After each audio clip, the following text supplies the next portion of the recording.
All right, what's up guys, Frugal BC. Today we're covering Polkadot paying influencers to promote their coin.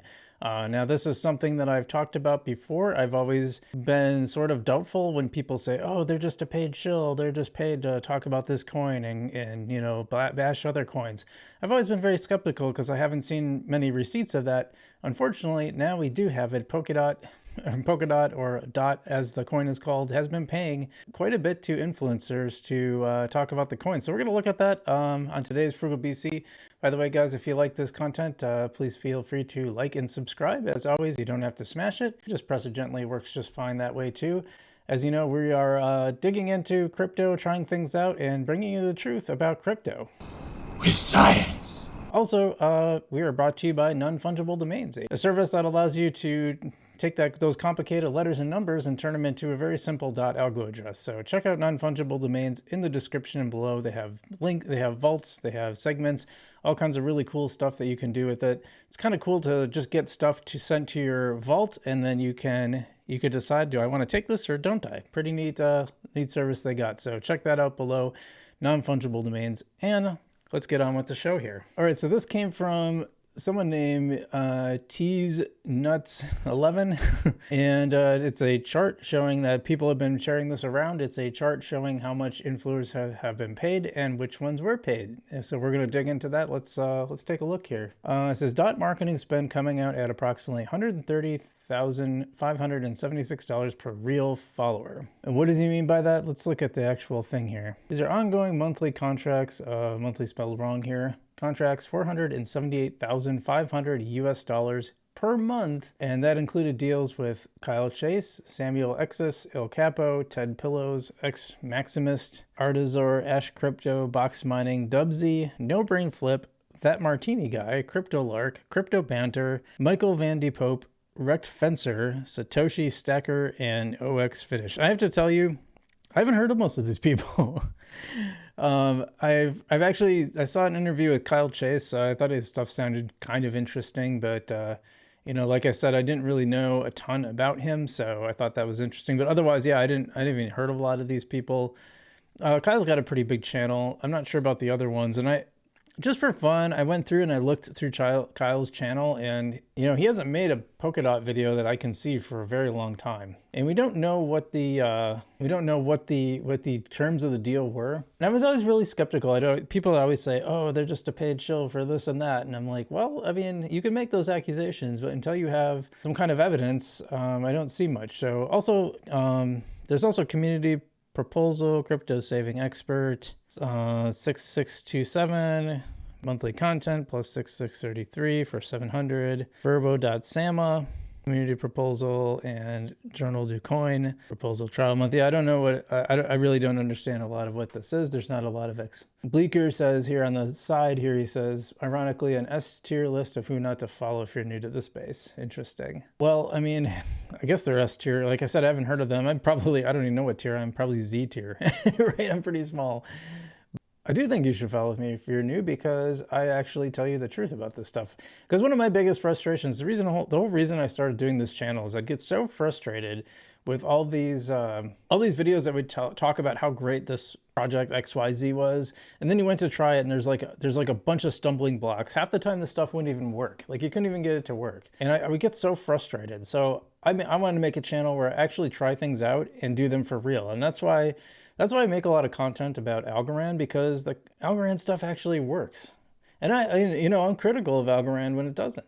I still think there's just a lot of weird stuff in crypto that kind of drives me nuts, frankly. And I feel like sometimes I feel like I'm the only person calling out the emperor for having no clothes. Like, how can you guys promote this stuff? So interesting. Now, Wendio Crypto Wendio is not on this list, but she did make a statement, and she says, thank you for the Polkadot for the $10,000 donation. She says the entire 10K was donated to a local nonprofit. For each content piece, it was disclosed that all compensation was donated. I've done this in the past, and I'm happy to use my platform as a vessel to raise funds and awareness for causes I don't support. If you'd like to donate here, you can do so. I've been thinking about the ethics, and I've kind of thought through, is there a way to ethically do this?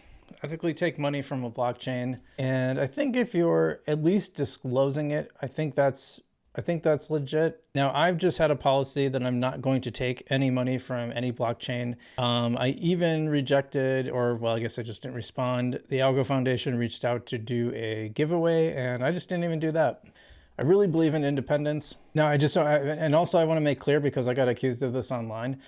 Like when I went to Decipher in 2022, my sponsor was not the foundation, and I have not taken a cent from them. And I won't, because I feel like I need to be able to cover them fairly. I don't think it's possible for a influencer to take money as long as they're upfront about it. I don't think you have to disclose how much necessarily, but you do have to say, I do think you have to put it in context at least. So if they're funding like half your channel, you should probably be clear about that. I'm glad Wendy, I didn't check into this, so I don't know if this was true that she said she was clear about this, but at least that's what she's saying, and I don't think anybody's disagreeing. But you know, one thing I will say about Wendy that I was really disappointed in is after Townstar announced that they were no longer going to be supporting the earn function, I was really, really annoyed that she brought Bitbender on and let him get away with basically gaslighting, saying that, oh, well, you know, the expectation was never that you'd buy these NFTs to earn on. I'm like, excuse me?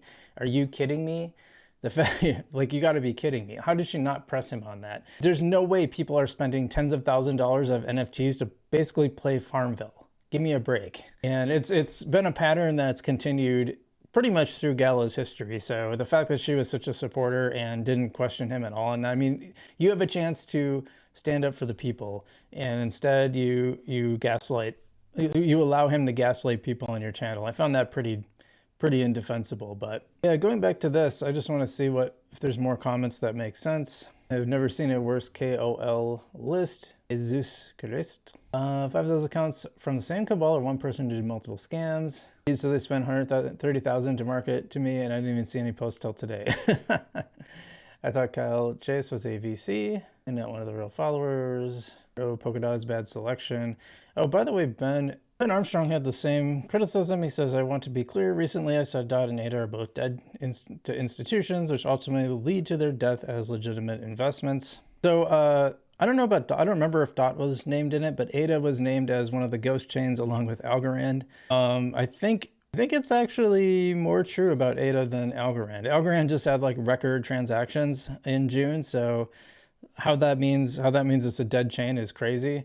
Certainly, like I said, there's plenty to criticize on Algorand. The price action has been terrible, and I've been upfront of that on day one. I talk about that all the time. A lot of people are just holding and hoping to get rich, and I don't really think Algorand's your coin to do that. Algorand's your coin to actually participate in an ecosystem, and for that, it is really, really good. ADA, though, you know, the couple of projects I tried on ADA were just they were really bad. God, what was that? Like their first big DeFi thing was, I think it took me like 6 months for my issue to resolve. And yeah, I'm just not going to come back to that. Like when everything works, when I already have a chain where things work, like why would I use a chain that doesn't work? So I kind of agree with him. And I said I get the same thing. So he said, like, this does not mean that they won't pump or offer returns to investors this bull run. They will. Returns will just be mid. Yeah, and I think the same thing. I get the same thing when I criticize Gala, is what I said. Because it's a dying company in chaos that continually gaslights its customers, but the coin will probably pump this cycle again to some degree. So, you know, I made this Gala is dead video, and I was talking about the company specifically. My video is quite clear. And then, you know, when the first mini bull run started picking off, I had people going, "Oh, I bet you aged well. Oh, I bet you sad about that." I'm like, or people are like, "Oh yeah," well, the people are like, "Oh, you sold all your Gala bag." I'm like, first off, the only Gala I have is the Gala that I won in Townstar that I can't get off of the Gala platform, by the way, because it's so centralized, and there's some transfer code you need, and the transfer code that I had been using since day one suddenly decided to stop working. So yeah, I have Gala actually. I just can't access it because Gala's platform is garbage. And then people are like, "Oh, I bet this aged well." I'm like, yeah, actually it did. I did, because we just ran another story about how Spider Tanks is now suing Gala, as long as half their other, or I don't want to say half, a number of their other games are suing them because they just can't act in good faith.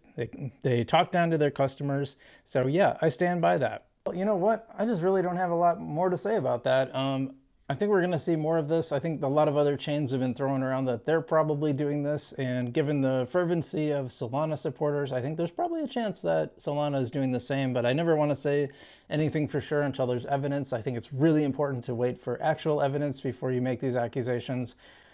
There's probably, but if this one is doing it, probably a number of other ones are doing it. And I will say, I have personally have never been reached out to by a chain. I've been reached out to multiple of these kind of fly-by-night crypto companies that I simply don't trust. That none of them have to do with Algorand, by the way. They're all like, I don't know, they don't even have. They'll just say crypto and like, what's your price? It really, Cryptonomy is one that's like constantly. Oh my God, I've actually had to block them, because they're so persistent and they just won't go away. And I'm like, guys, I'm not interested. Like, you're not even, all the emails I got from them, they don't tell me what their company actually does. How do you not? And they're actually listed, they have some pretty bad ratings online. So I did look into them eventually, because I'm like, why are they continuing to send this to me? I also had like an AI writing company reach out once. That was like it was probably the only non-crypto offer that I've gotten. I mean, these started from day one too. It's kind of wild. It's like literally day one. They're like, I think, 100 some followers, and they're like, yeah, we want to do this. Tell me your sponsorship rates. It's never like, hey, we do this and this is why we're a cool company. They never even sell their company. But I guess if you wanted to make money, you could do it pretty easily. But, I prefer to have integrity. So anyway, guys, thanks for watching. I hope you got something out of this. I'm happy to admit I was wrong. I thought we surely would have seen evidence of this kind of thing if it had been happening, but apparently the evidence just hadn't come out yet, which is always a possibility. So, all right, guys, well, thanks so much for watching. Hope you're doing well out there today. Be sure to hit the like and subscribe button. Also, we have channel memberships, only $1 a month, and you can get access to videos. So members watch this video before you did. And you can watch them first. You can be the first ones to see the crypto videos on Frugal BC. Just $1 a month, and I'm probably gonna have a new tier for my Discord too, so that'll be coming soon, as soon as I get that figured out. So keep an eye out for that. Otherwise, love you guys, take care, be safe, and I'll see you in the future.